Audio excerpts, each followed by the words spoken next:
Montanas, and then you're going with the Des Moines, the American line, with the Napoli, Nevsky, triple destroyer, Maslow, Shimmer, and Grozovoy. Interesting. Yeah, these guys ran a lot of triple destroyer yesterday, and with Vermont, so they've done quite a bit of this style of strategy. And like I said, we've come so close. We've just never been able to quite get over the hump. Interesting. This will be the first time that I've seen the three. It's stuttering in OBS for some reason. Anyway, this will be the first time I've seen the 3DD setup. Did you come across anyone with 3 destroyers in your yesterday? We did yesterday at the very end because we played Riposte yesterday with a 4 destroyer strategy, and the opposing team had 3.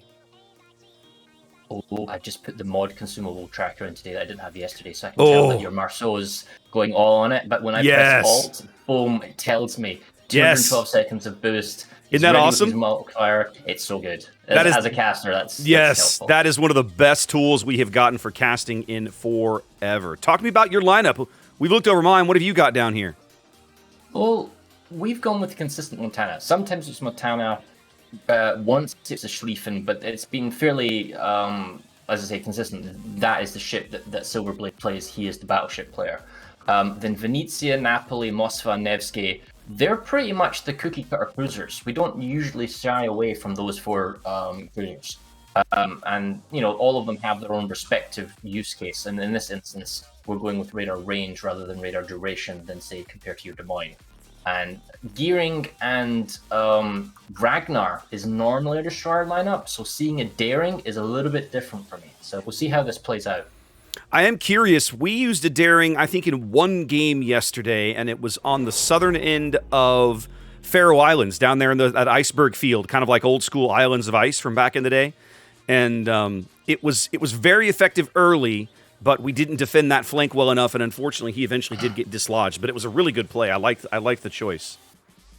So, minor opening play victory here in the sense that for a few seconds we're in the lead because we've taken the C cap, but you have raced ahead because you have the speed of your destroyers to take the A cap. So your ship composition allows you. You got a Vermont shot on the broadside of Montana here, but your ship composition allows you to have better initial map control, but maybe not necessarily the ability to gunslug it out later on. Yeah, I mean, you guys, your strategy here, the way you're setting up on the 1-2 line, you're obviously not playing for the early cap at A. You're playing the long game at A between the Venezia, the Nevsky radar, and the Gearing. And the Gearing smoke. So, I mean, that shouldn't shock you that these guys have surrendered A early. That's sort of an expectation of how you're playing this out.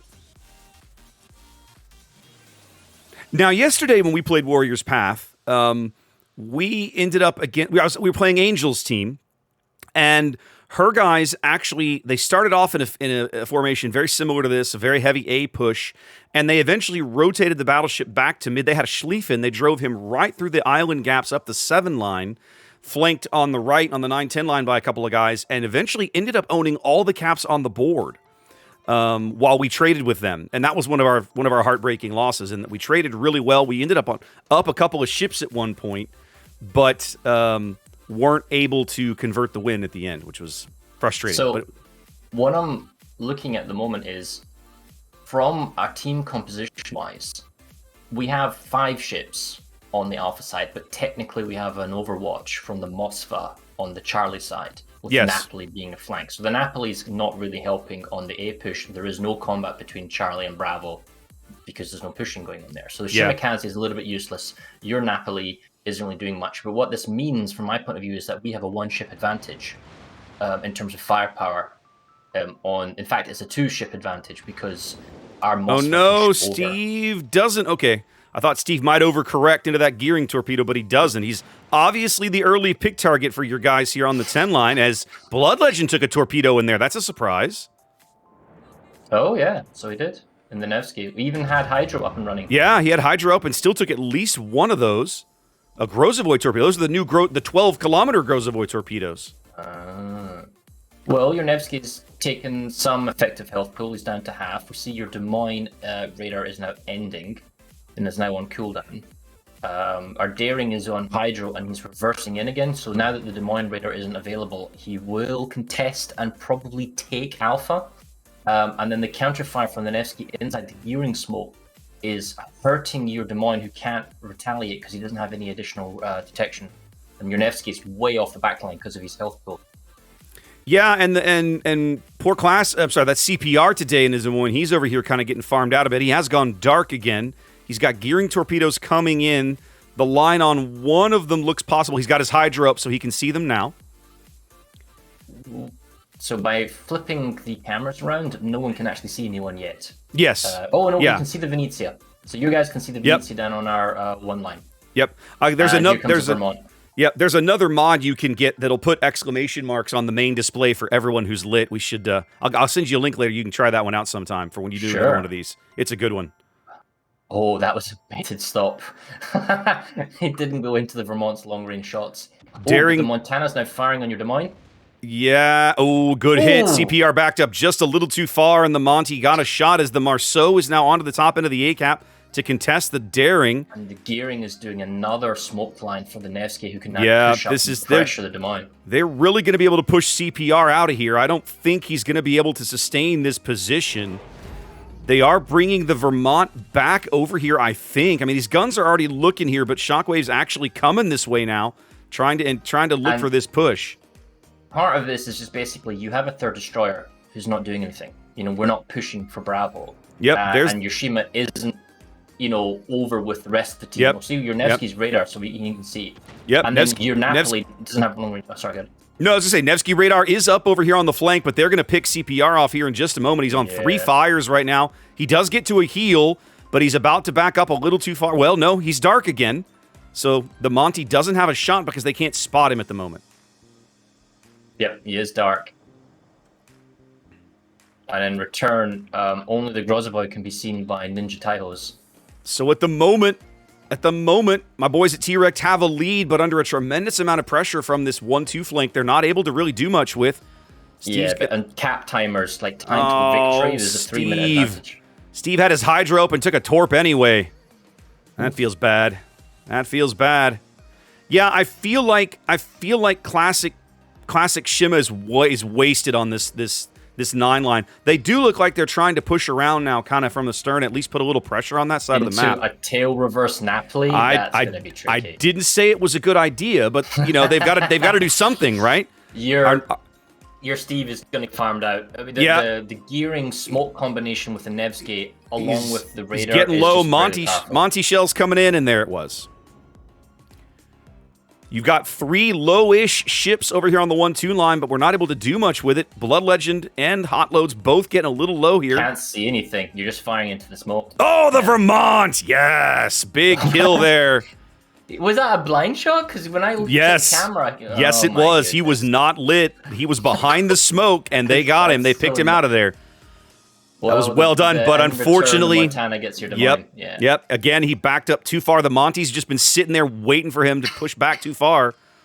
So a bit of a trade there. We're not completely out of this game. Upside down now. A ship and a cap. 8 minutes gone. Ooh, Latvian boss is just moving his Napoli out of the way. He dodges the Shima torps. Doesn't see your guys, but we're down to 2 minutes 50. So you really do need to contest the ACAP. And even the Shima going full speed needs to be careful of Napoli. He can't really push into sea. Plus, the Moskva could theoretically tail reverse a little bit. Yep. Hard to say. They really do. And honestly, the Grozavoy taking a torp there isn't going to help. Yep.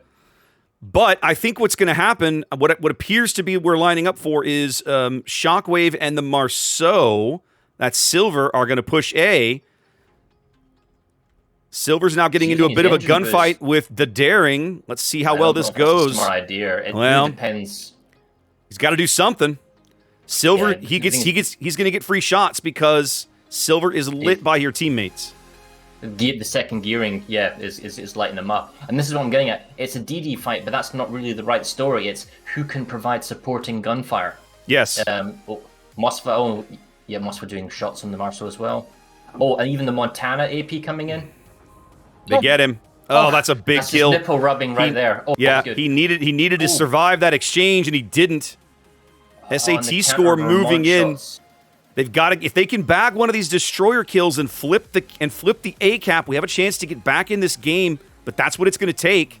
SAT trading really well against Mr. Cat's gearing, 400 points, they get him. Oh, that's a big kill. He's low. It's very important. Oh no, Montana shells. Oh, son of a damn it. That Montana position. He's got like all the kills. It's crazy. He's got the really good I would call it Overwatch. Basically, show me where they are, I will kill them. Yeah, that Montana position our Napoli is really close to your Napoli. Oh, your Shimakaze died. I don't even know when that happened. I missed it completely. He's going to get a torpedo off. Pagan's going to dodge all of those. Torps. Try for the starboard rack. Yep. Oh, that's dangerous, isn't it? Should be coming. Yeah. I'm waiting. She gets the guns off. I'm waiting for the starboard rack.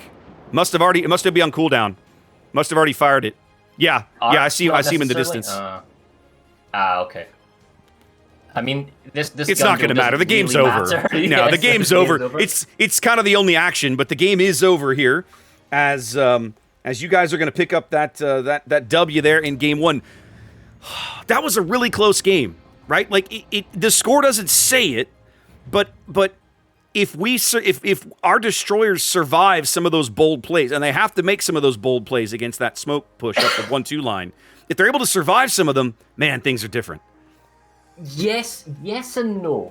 I would argue that ship composition wise, you were countered. Only because you used the Shima in a disadvantaged location. If the Shima was on the 1-2-3 line, doing the extra torp lines, it could have been far more effective. But because he wasn't, it kind of felt like dead weight. Okay, and I'll buy that. Because he was dead weight, we were 6 versus 4. Or something like that. 6 versus 4 or 6 versus 5, depending on how you wanted to count at it, right? And that means we could do more. We could apply more pressure, more weight with the gunfire. Any slight small mistakes would be more punished on your team than it would be on ours because there's more people with angles to maybe get shots in. And because of that, we are able to take away your advantage from the beginning with your ship composition because your ship composition is such that you get initial map control. Yeah. At that point, credit is due. You did counterplay, counter push, and make dangerous plays that paid off. But the very fact that you had to make those dangerous plays in the first hand is tantamount to the ship composition and how you started your team lineup. So, you know what I'm trying to say? I'm trying to say your team did really well, but you shouldn't have needed to do that well in the first place.